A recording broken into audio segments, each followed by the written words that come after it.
बघा मी आज पण कामाला आलेले ना, घरच्या जिम्मेदारीपासून सुटकारा ना बाहेरच्या वर्कपासून सुट्टी, अशी जिंदगी आहे बघा. आज रक्षाबंधन असून सुद्धा मी कामाला आहे म्हटल्यावर मी किती जिम्मेदारीवाली नोकरी करते, जिम्मेदारीवाली नोकरी करते, आहे की नाही? खरं आहे ना?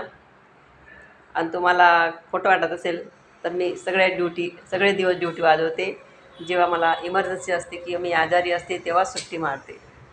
आणि हे सगळं दुकान माझ्या भरोश्यावर दिलेलं आहे बॉसनी चालवायला. आणि मी याची जिम्मेदारी परिपूर्ण इमानदारीनं पार पाडत असते. रोज 9ला येणे आणि 5ला सुट्टी घेणे.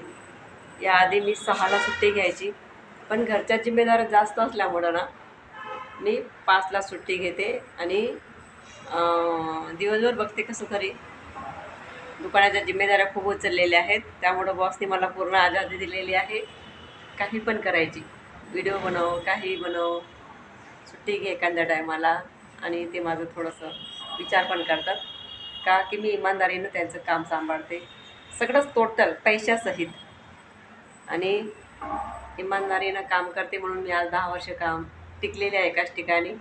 आणि मला त्यांनी स्पेशल चेअर दिलेली आहे बघा.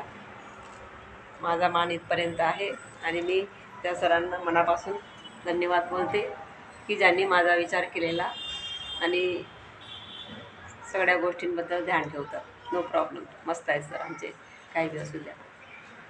कसं आहे आमचं दुकान? हेच दुकान नाही, पलीकडे अमृत ज्यूसचं चालतं. तिथं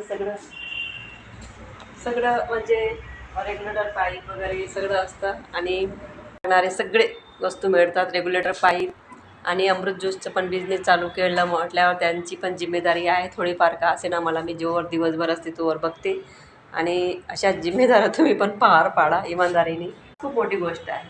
ज्यांनी आपल्यावर विश्वास टाकला ना त्याचा पुरेपूर फायदा ते बी इमानदारीनं घ्यायचा, चुकीच्या मार्गाने नाही घ्यायचा.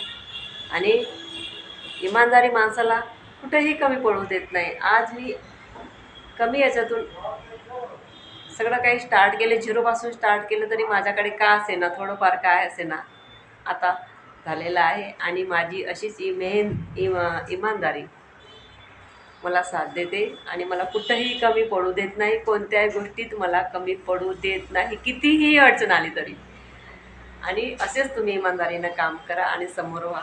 कोणाचे पैसे खाल्याने काही माणूस मोठा होत नाही, उलट त्याची इज्जत झिरो होते. आणि इज्जत झिरो करायची नाही आहे. भलाही आपल्या